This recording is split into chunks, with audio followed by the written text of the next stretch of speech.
오늘 말씀의 제목은 이스라엘 백성이 가나안 땅에 들어가 할 일, 이렇게 정했습니다. 이 가나안 땅은 두 가지 의미가 있습니다. 첫째는 이스라엘 백성이 요단강 건너서 들어가서 살 땅입니다. 이것은 하나님이 아브라함에게 언약한 땅입니다. 근데 거기 그 땅에는 가나안 7족속이 살고 있어요.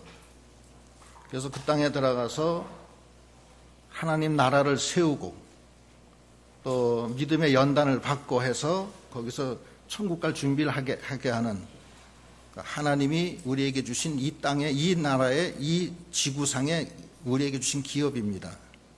그것이 첫 번째 의미고, 두 번째 의미는 영적인 가나안, 우리가 요단강 건너 하나님이 인도하시는 천국을 의미하기도 합니다. 근데 오늘 이 말씀은 첫 번째 의미가 더 짙어요. 그래서 그 땅은 어떤 땅이냐 하면은 하나님이 권고하시는 땅이다. 그러나 물을 삼키는 척박한 땅이다. 이렇게 표현하고 있습니다. 신명기 11장 11절, 신명기 11장 11절로 12절, 너희가 건너가서 얻을 땅은 산과 골짜기가 있어서 하늘에서 내리는 비를 흡수하는 땅이요, 네 하나님 여호와께서 권고하시는 땅이라. 세초부터 세말까지 네 하나님 여호와의 눈이 항상 그 위에 있느니라. 그 척박한 땅에 물을 흡수하는 땅이라, 그 하나님의 백성이 사는 땅은, 이 세상에서 사는 땅은 애굽 땅하고 같지가 않고 시험 환란이 많아요. 하여튼 비 안 오면 가물어서 농사도 못 져요. 그런 땅에서 우리가 살고 있는데, 근데 위로되는 것은 그것은 하나님이 권고하시는 땅이고, 세초부터 세말까지 하나님이 항상 그 눈이 그 위에 있는 땅이라는 거예요. 하나님이 지켜주시는 땅입니다. 그런 땅에서 살고 있는 이스라엘 백성에게 권면하시는 말씀입니다. 이것은 오늘날 우리가 동일한 이런 조건 속에서 우리가 살고 있어요. 우리가 이 세상에 사는 것은 쉽지가 않아요. 가나안 7족속들이 계속 우리를 괴롭히고, 또 농사도 비 안 오면은 가물어서 농사도 망할 수가 있고, 여러 가지 힘들어요. 그러나 하나님이 권고하시고 위로하시고 세초부터 세말까지 하나님의 눈이 항상 그 위에 있는 그런 땅입니다. 이 땅에서 우리가 하나님의 인도를 받아서 복을 받으려면 어떻게 해야 되느냐, 이제 그 문제거든요. 오늘 말씀은 크게 다섯 가지를 말씀하고 계세요. 첫 번째는 하나님의 지혜로 살아라. 하나님의 지혜로. 하나님이 우리에게 지혜를 주세요. 지혜. 하나님이 우리에게 능력을 줘요. 그 능력으로 살려는 거예요. 거기 지금 보면은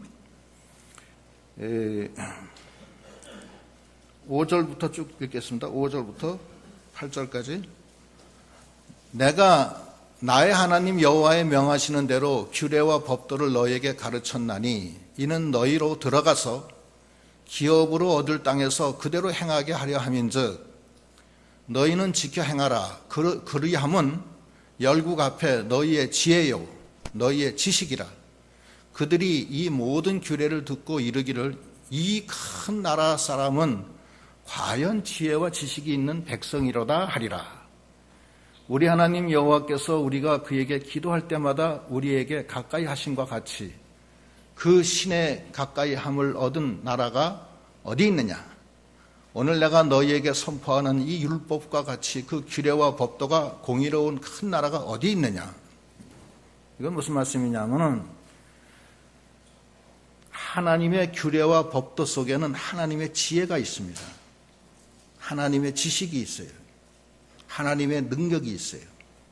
그걸 잘 지켜 행하면 세상 사람들이 이 지혜가 어디 있느냐, 어디서 나왔느냐, 이렇게 큰 나라 백성이 어디 있었느냐, 그렇게 친송한다는 거예요.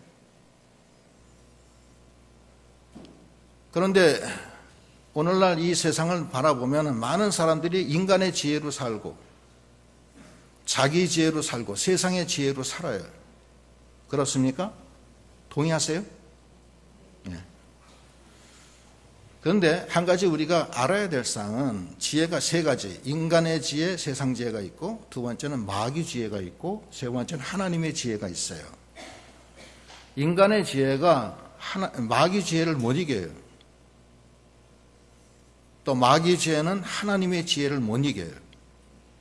그러니까 하나님의 지혜로 살아야 된다는 거예요. 그것을 하나님이 우리에게 주신 거예요. 뭘 통해서 주셨냐? 규례와 법도를 통해서 주신 거예요. 그래서 그 가나안 땅에 들어가서 하나님의 지혜, 하나님의 능력으로 살려면은 이 규례와 법도를 잘 지켜 행해야 하나님의 지혜가 역사한다는 겁니다. 그 말씀의 중심이 뭐냐? 말씀의 중심은 예수 십자가 구속이에요. 그게 이 성경 전체의 중심은 그거예요.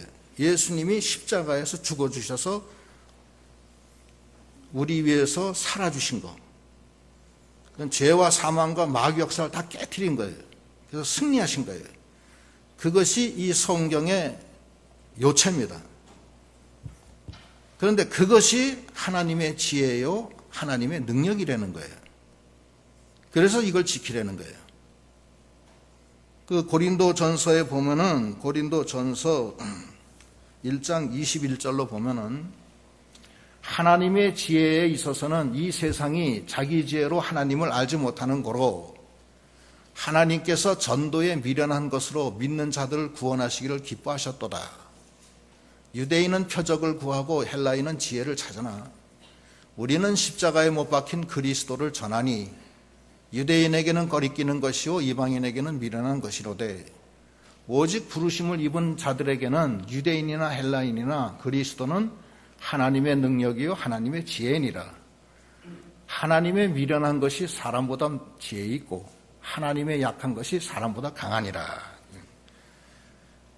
이 세상의 지혜로는 하나님을 알 수 없기 때문에 하나님이 전도에 미련한 것, 곧 말씀으로 우리를 행하게 해서 하나님의 지혜와 능력을 주시기를 원했고, 그 말씀 위에 서서 나가는 사람은 이 세상의 어떤 지혜보다도 강하고 또 이긴다는 거예요. 그래서 하나님이 우리에게 말씀을 주신 거예요. 근데 말씀을 그 말씀을 잘 준행을 해야 되는데 어떻게 준행하느냐 하는 문제가 이제 그게 중요한 문제 중에 하나인데, 자세하게 얘기하려면 이것만 가지고서도 1시간이 더 걸려요. 더 걸리는데 오늘 할 게 많기 때문에 그냥 간단히 읽으면서 간단히 넘어갈게요. 첫째는 하나님의 말씀을 듣고 준행해야 돼요.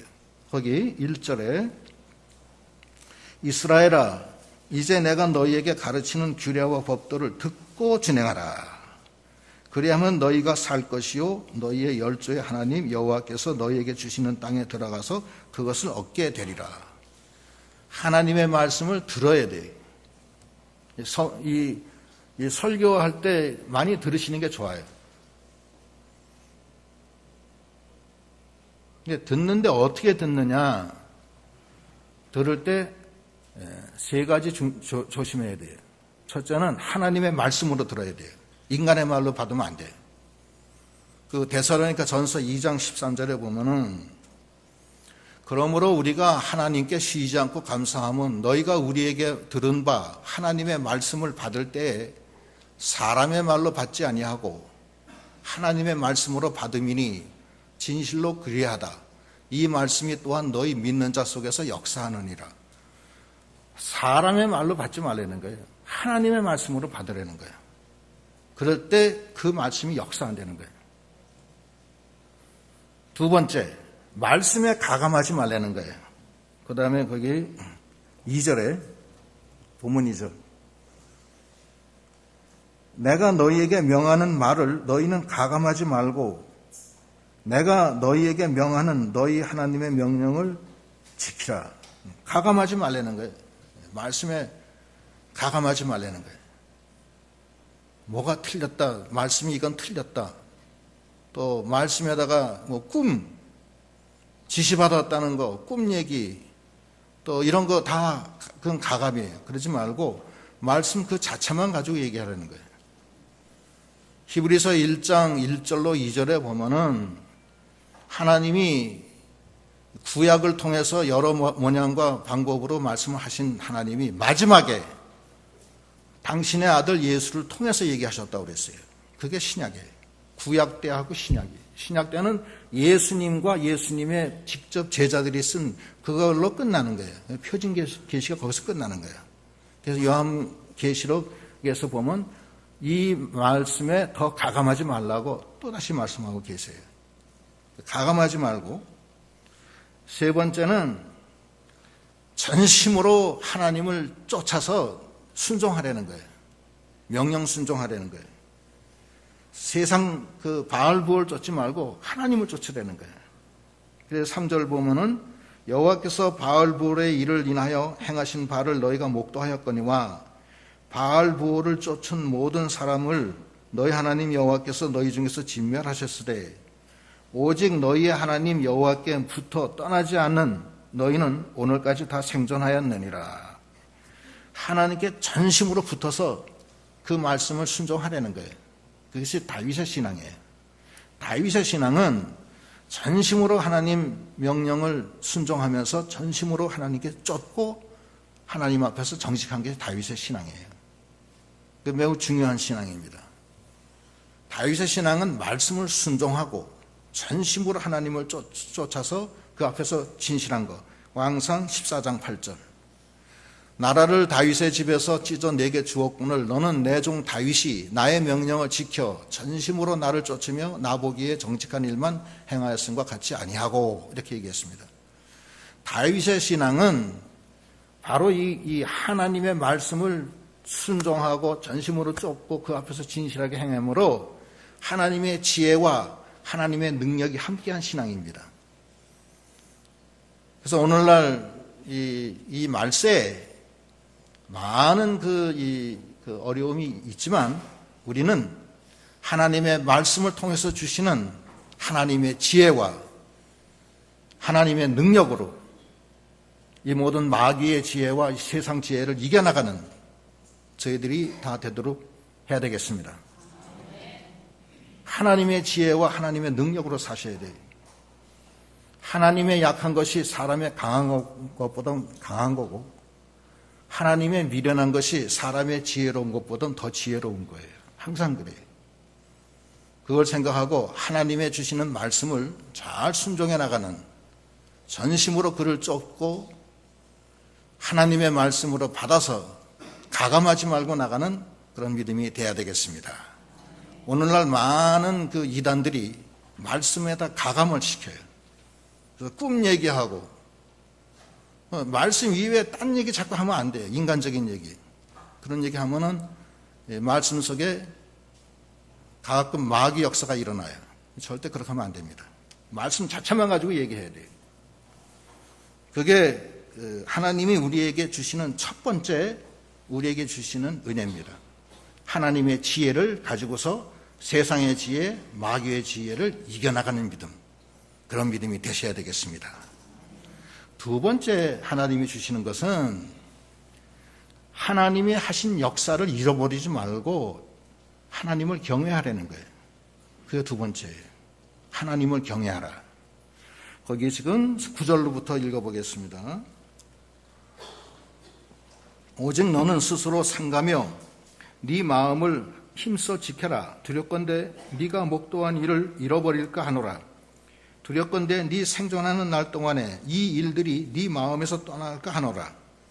너는 그 일들을 네 아들들과 네 손자들에게 알게 하라. 네가 호렙산에서 네 하나님 여호와 앞에 섰던 날에 여호와께서 네게 말씀하시기를 나를 위하여 백성을 모으라. 내가 그들에게 내 말을 들려서 그들로 세상 사는 날 동안에 나 경외함을 배우게 하려 하며 그 백성에게 그 자녀에게 가르치려 하노라 하시매 하나님 경외하는 것이 굉장히 중요한 겁니다. 하나님을 경외하는 것은 모든 지혜의 근본이라고 그랬어요. 하나님을 경외하지 않는 사람은 하나님도 경외 안 해요. 우리를 인정 안 해줘요. 우리가 하나님을 사랑할 때 하나님도 우리를 사랑한다고 그랬어요. 우리가 하나님을 경외하는 것이 지혜의 근본이에요. 우리가 하나님이 우리에게 지혜를 주셨는데, 그래서 말씀을 지키는데 제일 중요한 거는 그 중심이 뭐냐면 하나님 경외예요. 하나님을 경외하지 않으면은 그건 헛거예요. 그럼 하나님 경외가 뭐냐?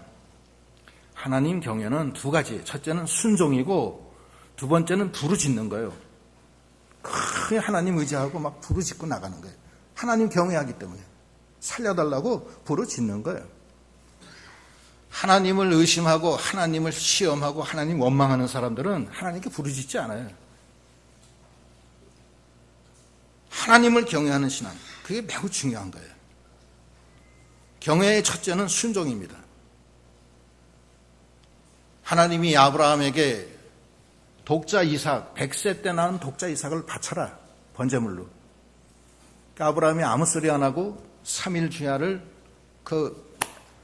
자기 아들 독자 이삭을 데리고 나무를, 아주 잘 마른 나무를 잘 이렇게 싸서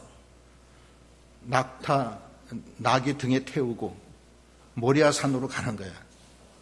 그러니까 아무도 몰라. 아브라함만 알아. 자기 부인이 알면은, 여보, 이거 당신 미쳤어? 우리가 이 아들밖에 없는데 어떻게 하나님께 이걸 바치냐고. 안 된다고 막 난리가 날 거예요. 그런데 아브라함은 자기 부인한테도 얘기 안 해. 그리고 자기 아들한테도 얘기 안 해. 그러고서 아무 소리 안 하고 모리아 산에 가서 올라가서 나무단에를 쌓아놓고 자식을 밧줄로 꼼짝 못하게 묶어놓고 칼로 찔러 죽이는 거예요. 그리고 불태워서 하나님께 이제 바치려고. 칼로 찔러 죽이려고 하는데 하나님이 아브라함아 됐다. 네 독자 이삭도 아끼지 않고 내게 바치는 걸 보니까 네가 정말로 나를 경외하는 줄 알아노라. 그러면서 하나님이 순양을 준비해서 주시죠. 그걸 뭐라 그래요? 여호와 이레, 하나님이 준비하시는 거예요. 그 창세기에 보면은 창세기 22장 12절로 14절, 사자가 가라사대 그 아이에게 네 손을 대지 마라. 아무 일도 그에게 하지 마라.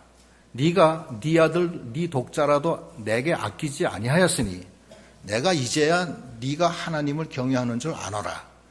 아브라함이 눈을 들어 살펴본즉 한 수양이 뒤에 있는데 뿔이 수풀에 걸렸는지라 아브라함이 가서 그 수양을 데려다가 아들을 대신하여 번제로 드렸더라. 아브라함이 그 땅 이름을 여호와 이레라 하였으므로 오늘까지 사람들이 이르기를 여호와의 산에서 준비되리라 하더라. 여호와의 이레의 역사는 하나님을 경외하는 신앙에서 나오는 겁니다. 여호와의 이레는 하나님이 준비하시는 거예요. 인간은 인간이 자기 스스로 자기 걸 준비하는데 하나님을 경외하는 자는 하나님이 준비해줘요. 하나님을 경외하는 자는 하나님이 지켜줘요. 하나님을 경외하는 자는 하나님께 부르짖을 때 하나님이 들어주시고, 하나님을 경외해서 하나님께 피하는 자는 하나님이 지켜주시고, 하나님을 경외하는 자는 하나님이 붙들어 주셔요. 하나님이 세워줘요. 이사야 34장 6절.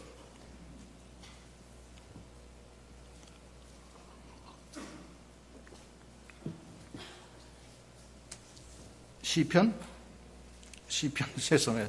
시편 34장 6절. 이 공고한 자가 부르짖음에 여호와께서 들으시고 그 모든 환난에서 구원하셨도다. 여호와의 사자가 주를 경외하는 자를 둘러 진치고 저희를 건지시는도다. 너희는 여호와의 선하심을 보아 알지어다. 그에게 피하는 자는 복이 있도다. 너희 성도들아 여호와를 경외하라. 저를 경외하는 자에게는 부족함이 없도다.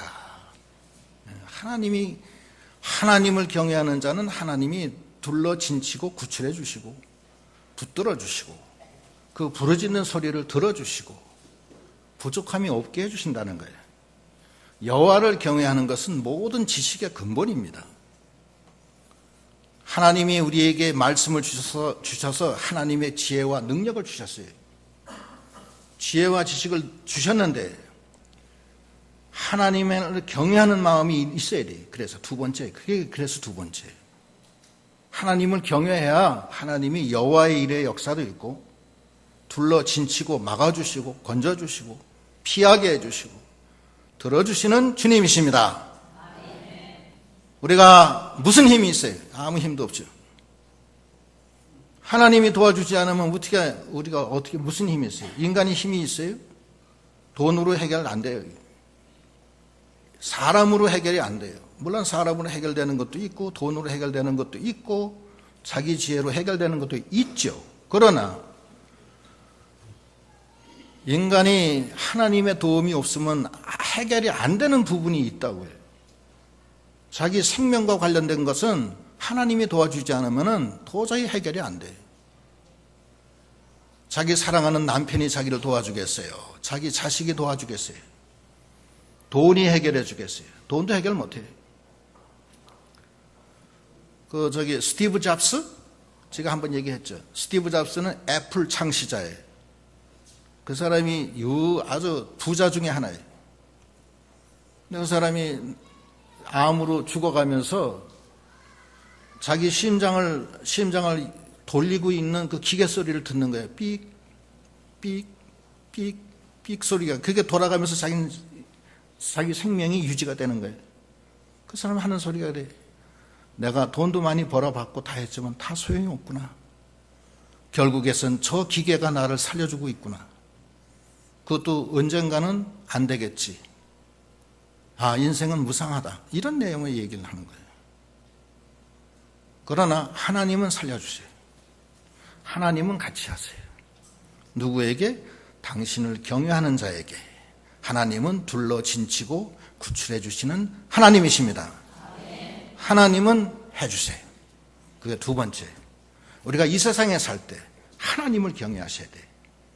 하나님을 경외하는 것은 독자 이삭도 하나님의 명령이면 바치는 신앙, 전적으로 하나님 의지에서 부르짖는 신앙, 하나님께 피하여 가는 신앙, 하나님 경외하는 신앙.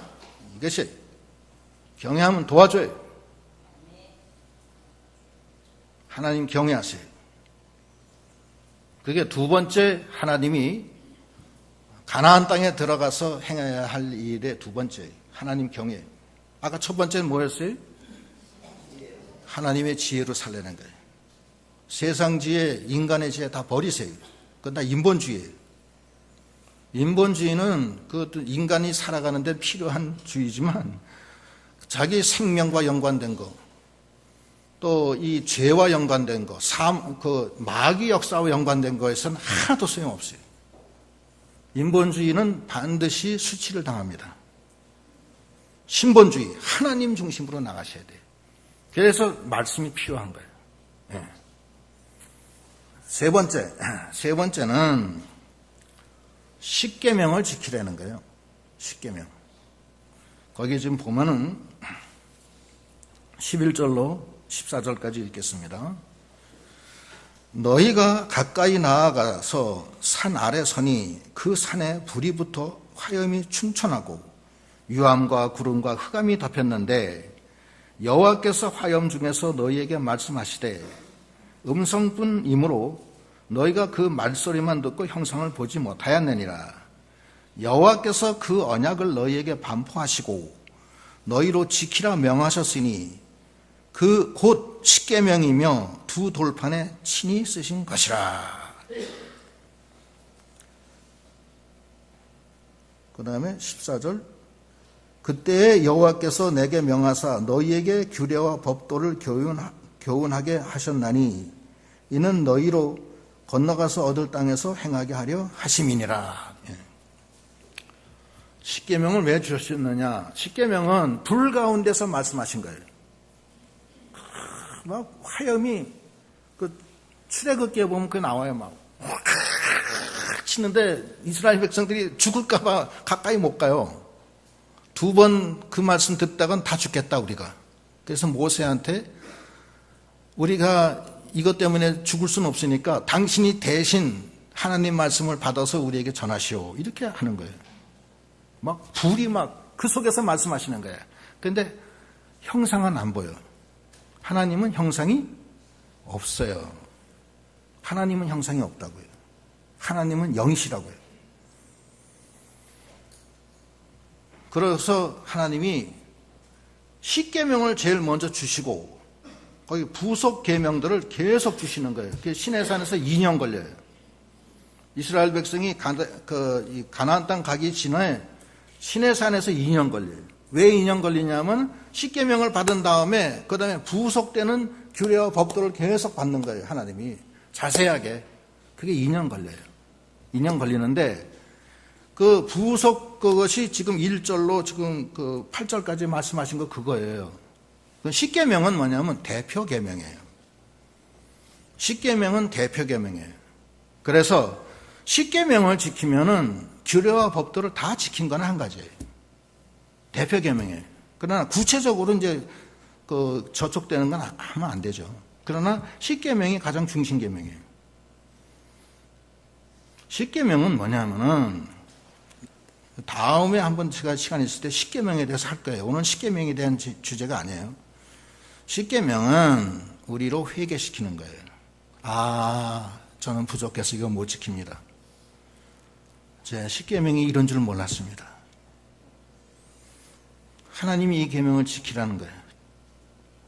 아, 나는 죄인입니다. 회개시키고.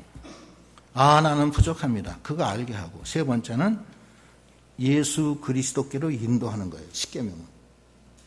다른 규례와 법도도 마찬가지지만 대표적으로 십계명이 그렇다는 거예요. 그래서 십계명은 갈라디아서 3장 23절에 보면은 3장 24절 이같이 율법이 우리를 그리스도에게로 인도하는 몽학선생이 되어 우리로 하여금 믿음으로 말미암아 의롭다함을 얻게 하려 함이니라. 율법, 대표계명, 십계명은 우리를 누구한테로 인도해요?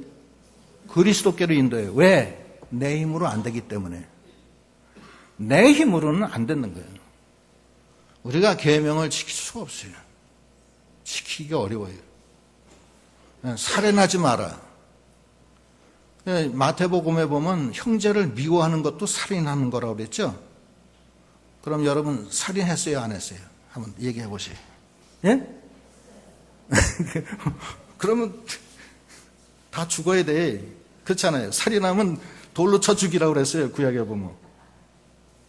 그렇잖아요. 간음하지 마라. 마태복음에 보면 이성을 보고 음욕만 품어도 간음한 거라고 그랬어요. 간음했어요? 안 했어요? 예, 얘기해보세요. 솔직하게.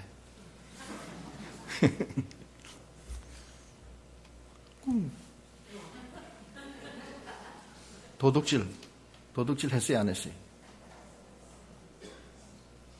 뭐 걸리는 게 많아 너무.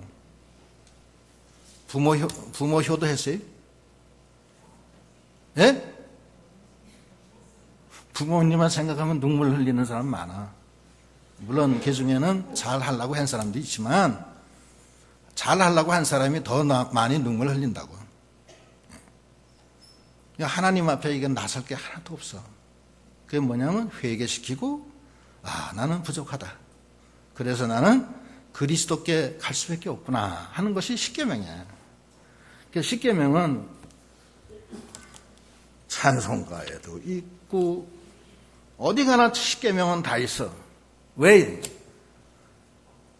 그걸 보고 내 자신이 얼마나 부족하고 죄인이라는 것을 깨닫고 날마다 그걸 한 절 한 절 읽으면서 눈물로 주님께 나가는 거야. 주님, 주 아니면 내가 안 됩니다. 잘못했습니다. 그것이 십계명이에요. 주님 앞에 나가면 모든 일이 해결돼. 주님은 은혜와 자비가 충만하신 분이세요. 그런데 우리가 그 계명은 내던지고 자기가 그냥 살려가고 자기 힘으로 예수를 믿으니 그게 돼요? 그게? 그렇지 않겠어요? 예수 하면 뭐 예수 믿는 거예요? 그거 아니에요. 눈물로 회개하고 주님 앞에 저는 설 수가 없습니다. 제가 너무나 인간적입니다. 잘못했습니다. 그러면서 나가는 거예요. 주님께 손 들고 나가는 거예요. 천부의 의지 없어서 손 들고 나갑니다. 그것이 세 번째예요. 그러니까 우리가 가나안 땅에서 들어가서 할 일 중에 세 번째 십계명 매우 중요한 거예요. 이게 성경을 다 이게 전부 다 계명인데 이걸 일일이 보고서 이게 하기가 어렵잖아요. 이거 십계명 딱 준 거예요. 신수로 하나님이 직접 하나님 손으로 써서 불 가운데서 말씀하시면서 준 게 십계명이에요. 항상 이거 붙들고 나가라는 거야. 그게 세 번째. 네 번째는 우상 만들지 말라는 거예요. 우상. 하나님이 형상이 있어요, 없어요? 없죠. 근데 왜 우상 만들어요? 하나님 섬기는 사람들이. 예? 거기 보면은 우상 섬기지 말라는 걸 거기 15절로 28절까지 쭉 읽겠습니다. 누가 한번 읽어보세요. 15절로 28절. 여호와께서 호렙산 하염 중에서 너희에게 말씀하시던 날에 너희가 아무 형상도 보지 못하였으면 너희는 깊이 삼가라. 두렵건대 스스로 부패하여 자기를 위하여 아무 형상대로든지 우상을 새겨 만들되 남자의 형상이라든지 여자의 형상이라든지 땅 위에 있는 아무 짐승의 형상이라든지 하늘에 나는 아무 새의 형상이라든지 땅 위에 기는 아무 곤충의 형상이라든지 땅 아래 물속에 있는 아무 어종의 형상이라든지 됐어요. 하는가 됐습니다. 또 두렵건대 됐어요. 감사해요. 너무 읽는데 열중하셔서 제 소리 못 들었죠. 우상 만들지 마세요. 중요한 거는 우상을 만들면 하나님 떠납니다. 그거 분명히 아세요. 우상을 만들면 하나님이 떠나요. 하나님과 우상은 일치가 안 돼요. 그래서 하나님이 우상 섬기지 말라는 거예요. 절대 하지 말라는 거예요. 그런데 오늘날 교회에서 막 우상을 만들어 놓고 사람의 형상을 만들어 놓고 그 앞에다 촛불 켜놓고 가서 성우 긋고 인사하고 무릎 꿇고 왜들 그래? 하나님이 하지 말라는 거 하지 말아야지. 그렇게 해서 우상 섬겨서 하나님 떠나서 멀리 떠나 이제 아버지를 멀리 떠나. 그것이 이스라엘 백성의 역사예요. 그래서 우상 섬기다가 저 바벨론 포로로 다 잡혀가. 그럼 거기서 어떻게 해야 되느냐? 하나님께 돌아오라는 거예요. 그게 하나님의 메시지예요. 거기 보면은 27절부터 읽어보세요.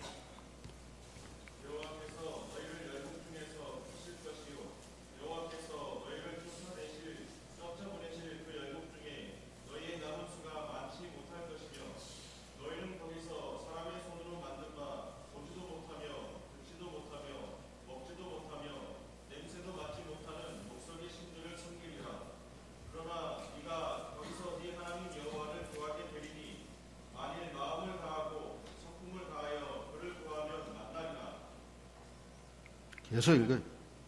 이 모든 일이 내게 임하여 환난을 당하다가 훗날에 네가 네 하나님 여호와께로 돌아와서 그 말씀을 순종하리니 네 하나님 여호와는 자비하신 하나님이십니다. 그가 너를 버리지 아니하시며 너를 멸하지 아니하시며 네 열조에게 맹세하신 언약을 잊지 아니하시리라. 예, 이거예요. 우리가 이 실수해서 하나님 떠나요. 떠나는 거면 딸래 떠나는 거 아니야. 세상 의지하고 사람 의지하고 돈 의지하다가 그러면 영안이 어두워져서 흑암이 들어오고 하나님 잊어버려요. 그래서 떠난다고요. 마음으로 하나님 떠나요. 그러면 저주를 받는데 그때 하나님 찾으라는 거예요.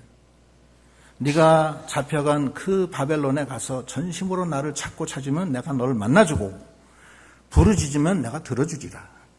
그게 하나님의 메시지예요. 탕자가 아비의 재산을 상속받아서 멀리 타국에 가서 허랑방탕 다 쓰고 탕진하고 나중에 기근이 왔을 때 먹을 게 없어. 그래서 그 돼지 우리간에 가서 돼지 키우면서 죽염 열매 하나 먹으려고 했는데 그거마저 없는 거야. 그래서 그 탕자가 울면서 내 아버지 집에는 양식이 많건만 나는 여기서 줄여 죽는구나. 이제도 늦지 않았으니 내가 아버지께로 돌아가리라. 그러나 이제는 내가 아버지의 아들로서 돌아가는 게 아니라 품꾼의 하나로서 돌아가리라 하면서 결심을 하고 아버지를 향해서 가는 거예요. 눈물을 흘리면서. 아버지가 그 아들을 멀리서 바라보고 그냥 뛰어나가서 부둥켜 안는 거예요. 그러니까 아들이, 아버지, 저는 아버지의 아들이 아닙니다. 저는 품꾼의 하나입니다. 저 용서해 주세요. 근데 아버지가 뭐라 그래? 누가복음 15장 20절. 이에 일어나서 아버지께로 돌아가니라. 아직도 상거가 먼데 아버지가 저를 보고 측은히 여겨 달려가 목을 안고 입을 맞추니 아들이 가로되 아버지여 내가 하늘과 아버지께 죄를 얻었사오니 이제부터는 아버지의 아들이라 일컬음을 감당치 못하겠나이다 하나 아버지는 종들에게 이르되 제일 좋은 옷을 내어다가 입히고 손에 가락지를 끼우고 발에 신을 신기라. 그리고 살찐 송아지를 끌어다가 잡으라. 우리가 먹고 즐기자. 이 내 아들은 죽었다가 다시 살아났으며 내가 잃었다가 다시 얻었노라 하니 저희가 즐거워하더라. 이게 아버지야. 그게 아버지예요. 그러니까 우리가 이 가나안 땅에 들어가서 할 일 중에 다섯 번째로 할 일은 우리가 우상 숭배다가 하나님 잃어버려서 멀리 떠났어요. 죽음이 다가왔어요. 이젠 내게 오는 건 죽음밖에 없어. 징계밖에 없어. 그때 두 손 들고 아버지께 나가는 신앙. 아버지 잘못했어요. 그리고 나가면 하나님이 받아주신다 이거예요. 죽었다가 넌 살았다. 난 잃어버렸다가 네 자식 찾았다. 아버지가 아들 올 때까지 기다렸던 거예요. 그 하나님을 영접하는, 그래서 하나님과 동행하는 그 척박한 가나안 땅이지만 세초부터 제말까지 하나님이 항상 권고하시고 하나님의 눈이 항상 지켜보는, 거기서 주와 동행하는 믿음들이 다 되셔야 되겠습니다.